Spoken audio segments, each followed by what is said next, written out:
Rajendra Raut Manoj जरांगेंना open challenge देणारे पहिलेच आमदार, तेही पश्चिम महाराष्ट्रातले, मराठवाड्याच्या सीमेवरचे, जिथे मनोज जरांगेंचा प्रभाव आहे त्याच बार्शीचे आमदार। बार्शी हा मतदारसंघ विधानसभेला पश्चिम महाराष्ट्रात तर लोकसभेला मराठवाड्यात असतो। मराठवाड्याचं प्रवेशद्वार बार्शीला म्हटलं तरी चालेल।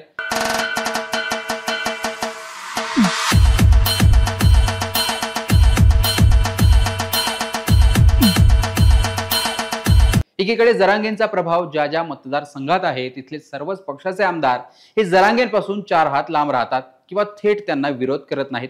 मात्र दुसरीकडे राजेंद्र राऊत यांनी थेट जरांगेंविरोधात आवाज उठवला आहे।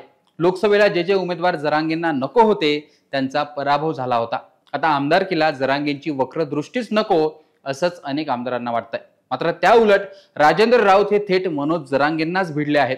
त्यामुळे चर्चा रंगली आहे ती राजेंद्र राऊत आमदार म्हणून पुन्हा निवडून येणार का याचीच। पाहुयात बार्शीचं नेमकं गणित काय आहे, बार्शीचं राजकीय समीकरण काय। सध्याचे बार्शीचे आमदार राजेंद्र राऊत हे अपक्ष निवडून आले। विरोधात शिवसेनेचे दिलीप सोपल होते। गेली 5 वर्ष सोपल विरुद्ध राऊत असा सामना इथे पाहायला मिळाला आहे। राज्यात मधल्या काळात सत्तांतर झाल्यानंतर राजेंद्र राऊत यांनी भाजपला म्हणजेच महायुती सरकारला पाठिंबा दिला। त्यानंतर सोपल हे ठाकरेंसोबत कायम आहेत। तसं दिलीप सोपल हे शरद पवारांच्या जवळचे मानले जातात। त्यांनीही शरद पवार हा माझा पक्ष असंच बोलून दाखवलं होतं। Manikchand Oxyrich, proudly Indian.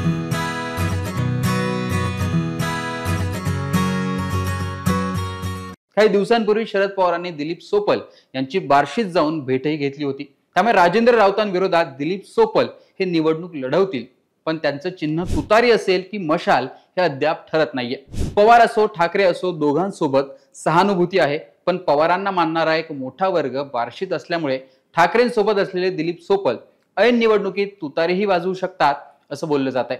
Lok Sabha निवडणुकीत बार्शी मतदारसंघातून धाराशिवचे खासदार झालेल्या शिवसेनेच्या ओमराजेंना 55,000ची लीड होती। त्यामुळे मशाल हे चिन्ह बार्शीकरांच्या तसं ओळखीचं झालंय। त्यामुळे सोपल यांच्या समोर 2 पर्याय आहेत, तर महाविकास आघाडीकडे सोपल हाच पर्याय सध्या तरी दिसतोय। राजेंद्र राऊत हे भाजपचे उमेदवार किंवा महायुती पुरस्कृत अपक्ष उमेदवार असण्याची दाट शक्यता आहे। राजेंद्र राऊत यांनी स्थानिक स्वराज्य संस्थांवर चांगली पकड ठेवली आहे। दुसरीकडे जरांगे वारंवार सत्ताधारी आमदार भाजप फडणवीसांविरोधात बोलतायत। त्यामुळे राजेंद्र राऊत हे थेट जरांगेंना भिडले आहेत। त्यामुळे भाजपकडून निवडणुकीत मोठी ताकद त्यांच्या मागे उभी केली जाऊ शकते। तिसरं चर्चेतलं नाव आहे बार्शीचे माजी नगराध्यक्ष विश्वास बारबोले। नुकताच शरद पवारांचा मेळावा झाला, त्यांनी बार्शीत तो घेतला। विजयसिंग मोहिते पुन्हा पवारांसोबत आल्यानंतर तेही सोलापुरात सक्रिय झाले आहेत। त्यामुळे उमेदवार ठरवण्यात त्यांची देखील मोठी भूमिका असणार आहे। मनोज जरांगेंचा प्रभाव देखील या मतदारसंघात दिसून येतोय। जरांगे आणि राऊत यांच्यात उघडपणे वाद असल्यामुळे मराठा मतही राजेंद्र राऊत यांना मिळणार का ही एक वेगळी चर्चा सुरू झाली आहे। तर सोपल हे लिंगायत समाजाचे असल्यामुळे त्यांनाही मराठा मत जाणार का याची चर्चा आहेच। तसेच तिसरा मराठा उमेदवार जर रिंगणात आलाच तर बार्शीची गणितं बदलू शकतात असंही बोललं जात आहे। शिवाय 15 ते 20 हजार मतं अशी आहेत जी या मतदारसंघात तिसरा उमेदवार गेल्या अनेक निवडणुकांमध्ये घेत आलाय। त्यामुळे ही मतं देखील निर्णायक ठरू शकतात आणि त्यावरच बार्शीची समीकरणं ही अवलंबून आहेत। बार्शी मतदारसंघाचा इतिहास काय। बार्शी विधानसभा मतदारसंघात 1999 पासून या 2च व्यक्तींचा प्रभाव राहिलाय। बार्शीचे 6 वेळचे आमदार असलेले दिलीप सोपल आणि दुसरे विद्यमान आमदार राजेंद्र राऊत जे 2 वेळा आमदार झालेत। गेली 25 वर्षे सोपल विरुद्ध राऊत असा सामना बार्शीमध्ये विधानसभेला रंगला आहे। सोपल तर 6 पैकी 5 वेळा आमदार झाले, ते वेगवेगळ्या चिन्हांवर, कधी राष्ट्रवादी, कधी काँग्रेस, कधी अपक्ष, तर गेल्या वेळी ते शिवसेनेकडून लढले पण पराभूत झाले। तर राजेंद्र राऊत हे 1 वेळा शिवसेनेकडून तर 2019 मध्ये अपक्ष आमदार झालेत। 1999 मध्ये झालेल्या निवडणुकीत तर केवळ 300 मतांनी दिलीप सोपल यांनी राऊत यांचा पराभव केला होता। तेव्हापासूनच कधी 3000, कधी 5000, तर कधी जास्तीत जास्त 10,000च्या आसपास मतांचा फरक हा दोघांमध्ये दिसून आलाय। त्यावरून हेच लक्षात येतं की दोघांमध्ये प्रत्येक निवडणूक ही चुरशीची झालेली इथे पाहायला मिळाली। बार्शी विधानसभा मतदारसंघाचं राजकारण कुठल्याही एका पक्षाभोवती नाही तर व्यक्ती केंद्रित असल्याचं देखील यावरून दिसून येतं। आणखी एक विशेष गोष्ट म्हणजे या मतदारसंघाने गेल्या अनेक निवडणुकांमध्ये सत्ताधारी आमदार हा निवडून दिलेला नाहीये। 1995 मध्ये सत्ताधारी असलेला काँग्रेसचा उमेदवार हरला, 1999 मध्ये सत्ताधारी शिवसेनेचा उमेदवार हरला, 2004 मध्ये सत्ताधारी राष्ट्रवादीचे सोपल हरले, 2009 मध्ये सत्ताधारी काँग्रेसचे राऊत निवडणूक हरले, 2014 मध्ये सत्ताधारी काँग्रेसचा उमेदवार तिथे हरला, तर 2019 मध्ये पुन्हा सत्ताधारी शिवसेनेचे उमेदवार हरले. त्यामुळे यावेळी सत्तेत असलेले राजेंद्र राऊत यांच्यासोबत बार्शीचा हा मतदारसंघ हीच परंपरा कायम ठेवतो की पुन्हा त्यांना आमदार करतो ते पाहणं महत्त्वाचं असणार आहे. बार्शी या मतदारसंघात गेल्या 3 निवडणुकांचा विचार केला तर 2009 मध्ये दिलीप सोपल यांनी अपक्ष निवडणूक लढवली होती, तर राजेंद्र राऊत हे काँग्रेसच्या तिकिटावर निवडणुकीच्या रिंगणात होते, तर विश्वास बारबोले हे शिवसेनेचे उमेदवार होते. त्यावेळी सोपल यांना 90,000 मतं मिळाली होती, तर राऊत यांना 80,000 मतं मिळाली होती. बारबोले यांनी 18,000 मतं त्यावेळी घेतली होती.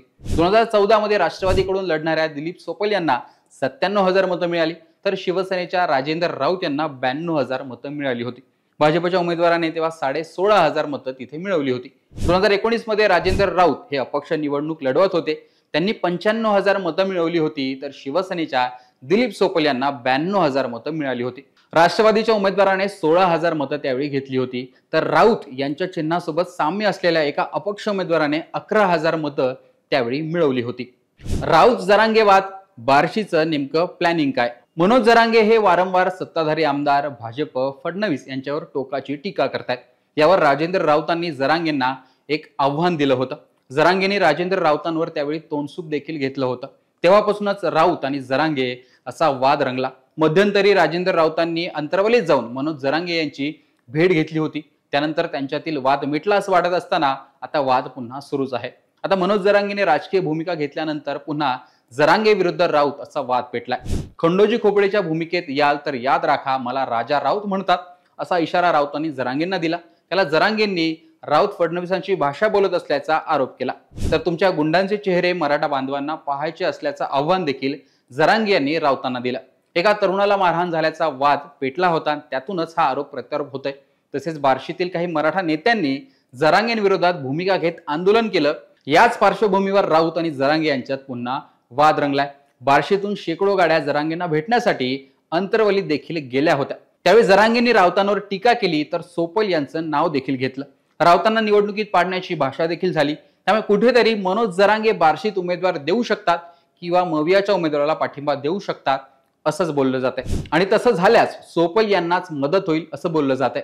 पण जरांगेंच्या शब्दावर मराठा समाज मराठा नसलेल्या सोपल यांना मतं देतील का, हा देखील मोठा प्रश्न आहे.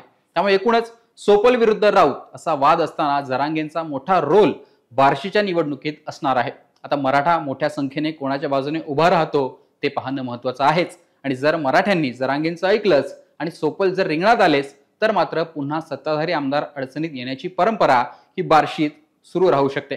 आता या सर्व वादात राऊत पुन्हा जिंकतात आणि इतिहास घडवतात की नाही, सोपल यांची पुन्हा लॉटरी लागते ते पाहणं महत्त्वाचं असणार आहे. आणि मनोज जरांगे जर राऊतांवर इतके चिडलेले आहेत तर ते तिथे एखादा तगडा उमेदवार देतात की नाही, जरांगेंना कुठेतरी राऊतांना हरवायचंय म्हणून ते सोपल यांना मदत करतात ते पाहणं महत्त्वाचं असणार आहे.